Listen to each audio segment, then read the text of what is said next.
Welcome to Moon and Fire. I'm Emily Bailey, founder of Whole and Wild, where I guide women back to their sacred wisdom through ritual and cyclical living.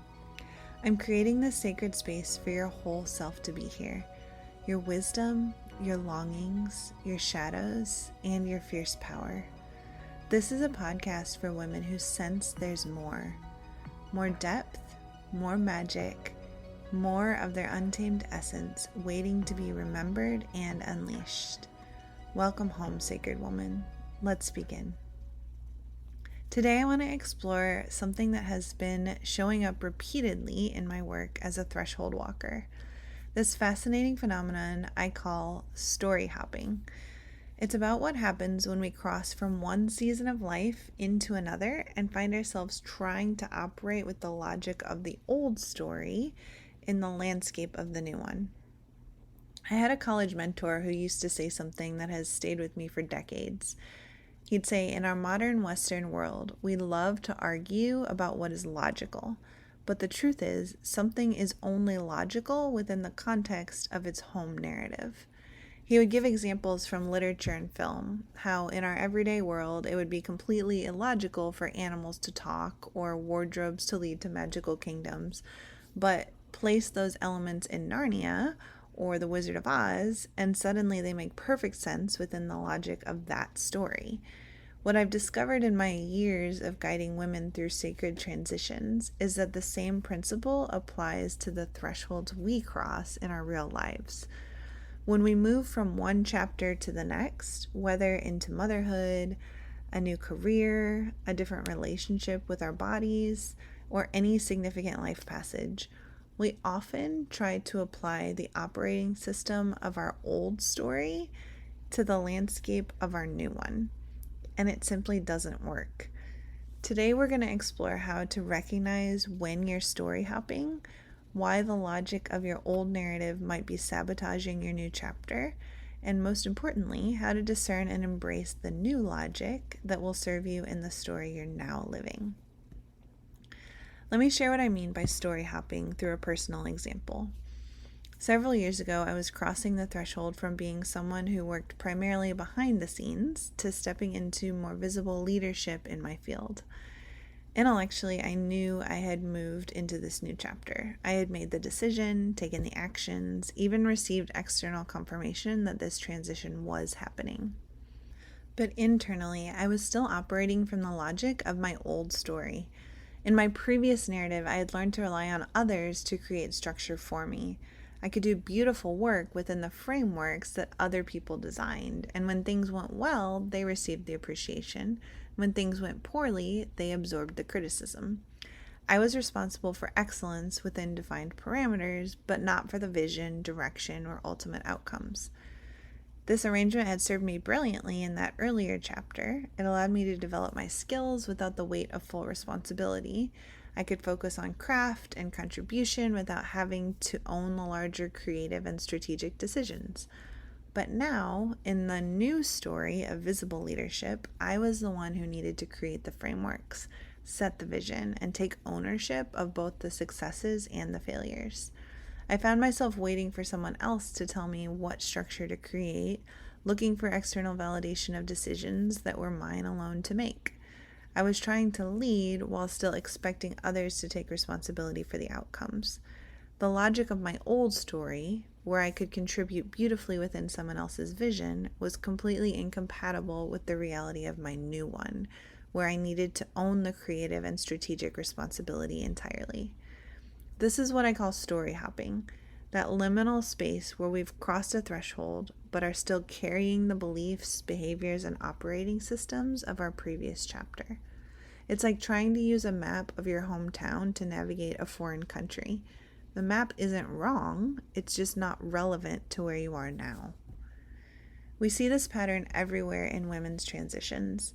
The new mother who tries to maintain her pre-baby productivity standards. The woman stepping into her power who still operates from people-pleasing patterns developed in childhood.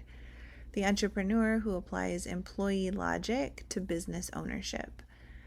The woman entering her wise woman years who clings to the validation-seeking behaviors of her younger self. The challenge is that these old patterns often worked brilliantly in their original context. They weren't mistakes, they were adaptive strategies that served important purposes. But narratives change, and what was logical in one story can become limitation in the next. Before we explore how to let go of outdated patterns, I want to honor the intelligence of our old operating systems. There's profound wisdom in understanding that behaviors you're ready to release weren't random or neurotic. They were intelligent responses to the story you were living at the time. I think of the woman who developed perfectionist tendencies as a child in an unpredictable household. In that narrative, controlling every detail she could was a brilliant survival strategy.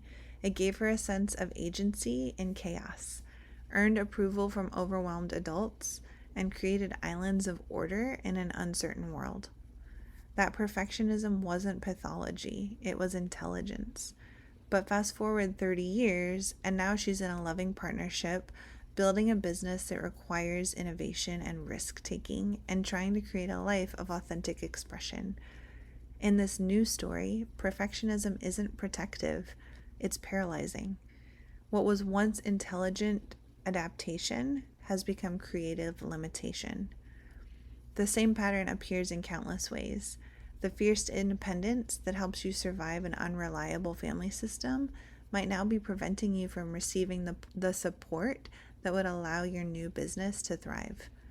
The hypervigilance that kept you safe in a previous relationship might be creating anxiety in your current healthy partnership.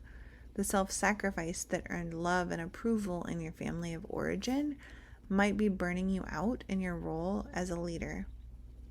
Understanding the original intelligence of these patterns is crucial because it allows us to release them with gratitude rather than shame.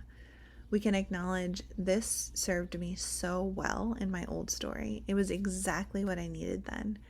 And now I'm in a different situation that calls for different responses. So how do you know when you're story hopping? How do you recognize that you're applying old logic to a new narrative? Here are some signs that I've learned to watch for, both in myself and in the women I guide. Persistent struggle despite right actions. You're doing everything that should work according to your old story's logic, but you're hitting walls. You're working harder, but achieving less. You're using strategies that used to be effective, but now they feel forced or inauthentic. The next one is internal resistance to your own desires. You find yourself wanting things that feel wrong according to your old operating system. The ambitious woman who was taught to be accommodating feels guilty about her leadership desires. The mother who was raised to be selfless feels shame about needing time for her own pursuits. The next one is old fears about new opportunities. You're being invited into experiences that align with your new chapter, but they trigger terror based on your old story's rules. The invitation to speak at a conference feels dangerous because in your old narrative, visibility meant vulnerability. The opportunity to charge premium prices feels wrong because in your old story, your worth was tied to self-sacrifice. The next one is outsider confusion. People in your life who see your new chapter clearly are confused by your old behaviors. Your mentor keeps encouraging you to step up while you keep stepping back. Your partner sees your gifts while you minimize them. Your children need your leadership while you defer to others. And then the final one here is energy drain from natural expression. Activities that should energize you in your new story feel exhausting because you're fighting your old programming. Leading a team feels draining because you're trying to lead while being invisible. Creating art feels difficult because you're creating while believing you don't deserve creative time. The key insight is that when you're in the right story with the right logic, there's a flow to life even when it's challenging. When you're story hopping, everything feels like swimming upstream. Once you recognize that you're carrying old logic into a new narrative, how do you actually let it go? This is where the sacred art comes in, because releasing operating systems that once served us is both practical and mystical work. Honoring the transition as sacred.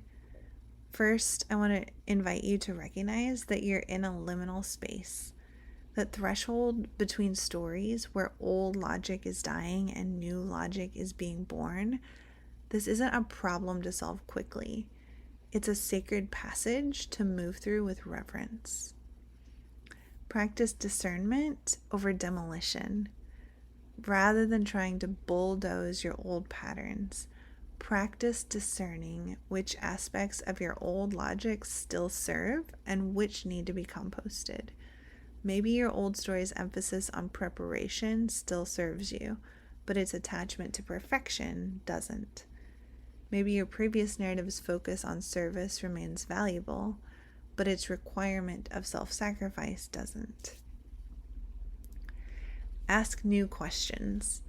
Your old story generated certain questions that shaped your decisions. Will this make others happy? Is this safe? What's the responsible choice? Your new story likely calls for different inquiries. Does this align with my authentic expression? Where is growth calling me? What would I do if I trusted my wisdom? Experiment with new behaviors. Start small by testing new logic in low-stakes situations. If your old story said never take up space, experiment with speaking first in a casual conversation. If your previous narrative demanded always have a plan, try following an intuitive impulse for an afternoon. Create rituals for release. Our bodies often hold on to old logic even after our minds understand it needs to shift. Create ceremonies to physically release outdated patterns. Write them down and burn them. Bury objects that represent old limitations.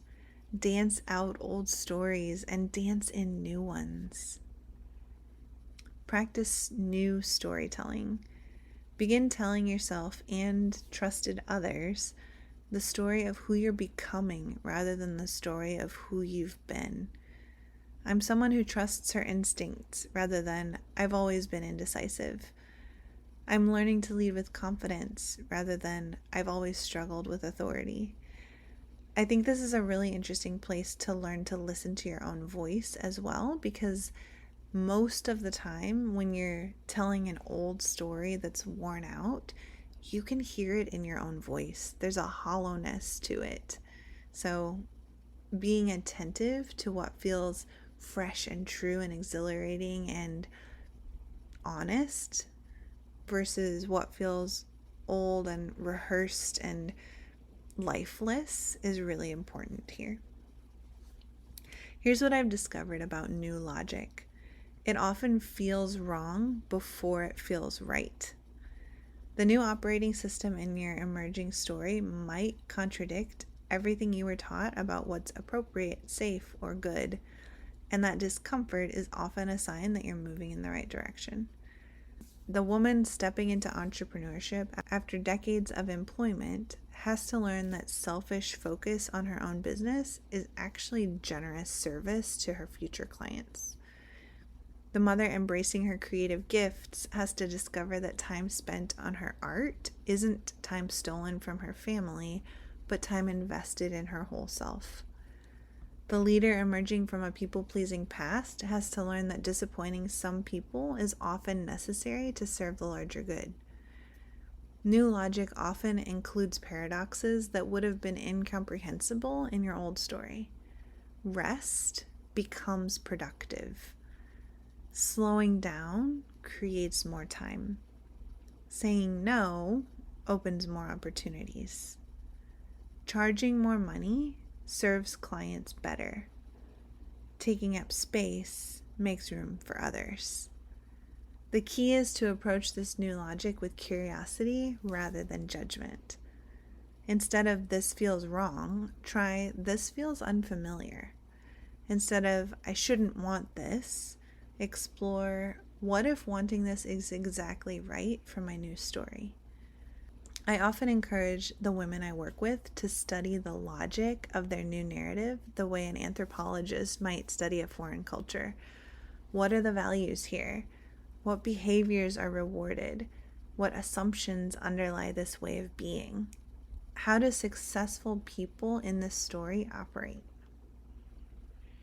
Let me offer you a practical tool for navigating your own story hopping process. I call it the story inventory, and it's designed to help you identify old logic that needs releasing and new logic that wants to emerge. Part 1 is mapping your old story. Take some time to reflect on the narrative you're transitioning out of. Write down, what were the primary values or rules of that story? If you're listening in a car and you don't have a journal with you, of course, feel free to download my episode resource guide. It'll have this all written there. So again, that first question is, what were the primary values or rules of that story? What behaviors earned approval or success? What fears drove your decision making? What were you trying to prove or avoid? And what did good look like in that context? Part 2 is identifying your new narrative. Now explore the story you're moving into. What does this new chapter make possible that wasn't before? What values want to guide you now? What would success look like in this new context? What fears no longer serve this narrative? Who do you get to become in this new story? Part 3 is bridging the transition. Finally, identify the bridges between your stories. Which aspects of your old logic still serve the new narrative? What old patterns are you ready to release with gratitude? What new behaviors want to emerge? How can you honor both the wisdom of your past and the calling of your future?